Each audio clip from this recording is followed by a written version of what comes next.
Well, ladies and gentlemen, the big Virginia poll has been revealed, and it is very, very intriguing. It's a Kamala Harris +1 over Trump, 49 to 48. It was a poll that was conducted over the past 3 days. And listen, I'm not saying it's guaranteed Trump's going to keep it within 2 or 3 points or even win the state, but the trend in Virginia is certainly positive. And there's rumors that Donald Trump will be campaigning in Virginia, maybe even with Glenn Youngkin and Tulsi Gabbard. And this is huge stuff in rural Virginia. It's turning out, you look at the early mail-in numbers, the data, and this poll as well, along with, I wanted to see how it would update in terms of the betting. You can see right now the betting, I would call it about 65 to 35. You could call it 64-36. By the way, there's an interesting dynamic that's developed over the last day or so since we've kind of realized that, oh wait, Trump might win the popular vote. Liberals are now saying, well, she can still barely win the Electoral College while losing the popular vote. I do remember them arguing that in 2016 when it was Hillary versus Trump. Of course, the opposite happened. Trump won the Electoral College but lost the popular vote. But now they're back to the same argument. She's got basically no path. They're trying to get her to like 270, and they're like, oh, she can sweep the Rust Belt and get 270 to 268 while losing the popular vote. That's how desperate they've gotten. Like, could you imagine that?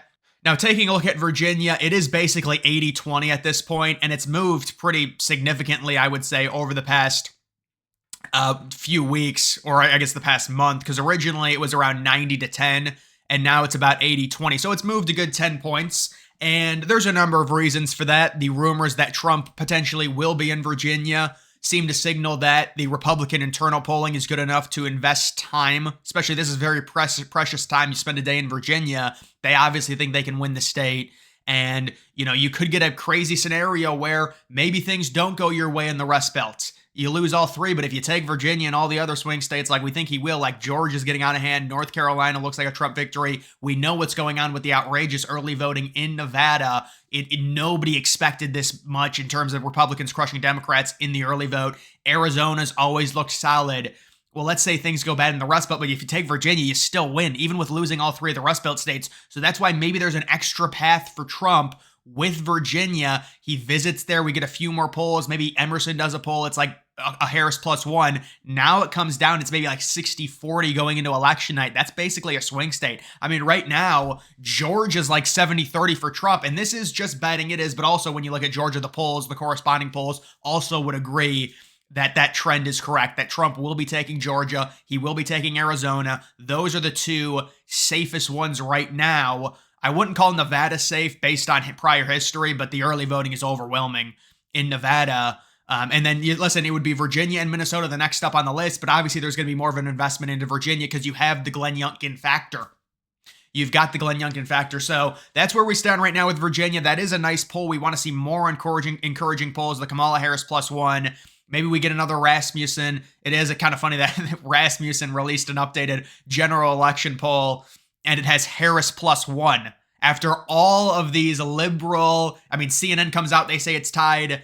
All these like liberal polls coming out and saying that Trump's probably going to win the popular vote. Now even CNN, their own polling analyst, says, yeah, he's probably going to win it. Rasmussen now does an updated poll and has Harris +1. And 538 removed Rasmussen, I think, from their average. I wonder if liberals will want to add them back in. It's just, you know, I think Rasmussen's final poll is probably going to be Trump +2 or +3 because like 90% of their polls have been like that.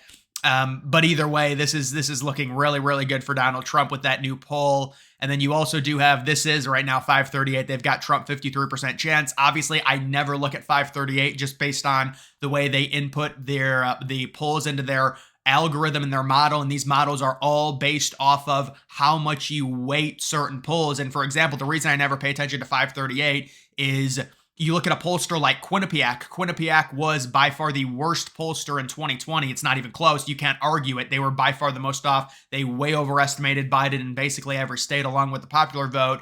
They were given a better polling grade than Atlas Intel, and Atlas Intel was the most accurate pollster when you look at popular vote in 2020. So how can the most accurate pollster be weighted lower than the worst pollster of 2020? I understand you say, well, 2016, 2012, 2008, there's other years, but that's just simply unacceptable. And that's why I never look at 538. You're talking about the worst pollster of the 2020 cycle getting more of a weight in your model than the best pollster in terms of the overall national popular vote in 2020. That's unacceptable. And that's why I never pay attention to 538. And when they got Trump up, this is 53-47. It's really about 65-35, 70-30. And we've been saying that. And you can see their trends. Harris was never at 64. That's ridiculous. But based on the way that they weight their polls and everything and what they take, they're obviously going to say it. You can see they're ringing the alarm bells talking about Trump. This is a narrative now, potentially. It's about 60-40. You look at the betting. Harris still has a 60% chance, but it's closed. Trump was at 25% a few weeks ago. He's cut it by 15. And now you take a look at some of the recent polls. Wall Street Journal, Trump 3. Trump +3, CNBC, Trump +2, New York Times is tied. And how about CNN with their final poll they just released? They also say it's tied. So there's a number. It's remarkable how, some of the Republican polls now are even lagging behind the liberal pollsters who think Trump's going to do better. But it does look very, very good right now in terms of the popular vote for Trump. I would probably say Trump is a slight, although I don't know. If you do factor it off betting, you would still say Harris is the favorite. I think a lot of this is factoring in previous election cycles and people really not thinking a Republican can win the popular vote based off of, they haven't won it recently. Obama easily won it both times. Hillary won it by 2 points. And then you also did have Biden win it by 4 points. So people think it's impossible. And that's part of the reason why I think when you look at these polls and it's tied, they still give Harris a 60% chance to win it based off of the recent history we've seen in terms of the electorate in the United States. But seriously, you're seeing there's going to be such big shifts in New York. And this is what liberals are kind of saying.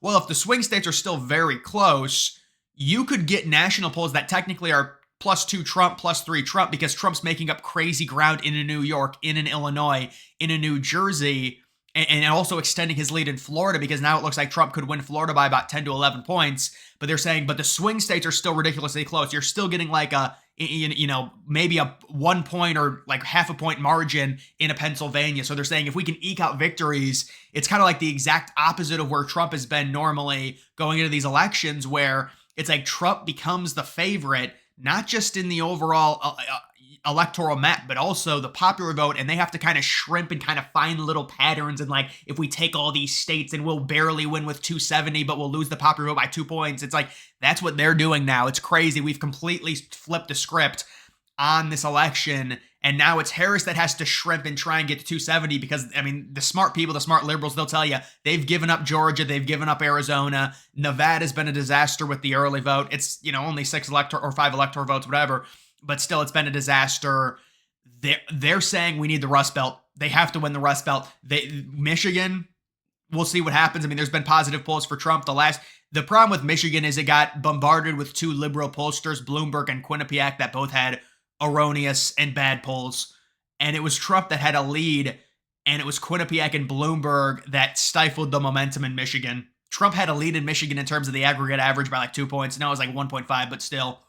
It might have actually been 2 points, but Wisconsin, these are very close states. Pennsylvania, I don't think they're winning Pennsylvania. I think Elon Musk is an X factor in Pennsylvania, and Republicans will win it there. And they're also cutting into that firewall. What is the firewall? 300K? What was it? 1.1 million? Obviously, we knew it was going to be less. I understand there's going to be more Democrats doing day of voting, but I don't know if they're going to be able to make up that much of a difference when they barely won the state anyways in 2020. So they're shrimping and they're saying we have to win all the Rust Belt states because we're getting crushed in Georgia, and the whole North Carolina narrative is blown up now. They're not winning that state, and they're getting crushed in Arizona, and Nevada has been a disaster. And so now they're left desperately. And I think Harris is this final week, I would imagine she might go to Georgia, but it's got to be all Rust Belt for Harris.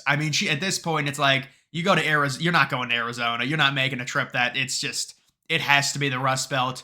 It's got to be just going back and forth, back and forth, back and forth for Harris. Maybe you take a trip, to North Carolina. I don't know. We'll have to see. They have their own internals. I don't know what they are. But either way, guys, you've got Virginia. That could be another X factor for Trump. Trump loses the entire Rust Belt, but wins the election with Virginia flipping, with the Glenn Youngkin rally. Trump, Glenn Youngkin, Tulsi. You have them together, have a rally in Virginia, you get some nice momentum. You release an internal that has Trump up by 1 to really get the crowd going and get people, the narrative going that Trump can win Virginia, and people believe it, and they vote Trump, and moderates vote Trump just like they voted Youngkin in 2021. and Youngkin comes out in a rally. He's already endorsed Trump, but he gives a nice speech. I mean, this is setting up very nice for Trump. And if he actually goes to Virginia, there's an investment there. Their internal polls must think they can win Virginia, and there just hasn't been a lot of polling out of Virginia to really say, well, there was one poll I will say that was pretty accurate in 2020 that did have Harris up by a decent amount, but I mean, it's 1 year, it's 1 year and it's one state. So, well, maybe they'll do an update. I don't know. Either way, guys, that is going to do it for this video. Make sure you follow me on X. Link to that's always in the description.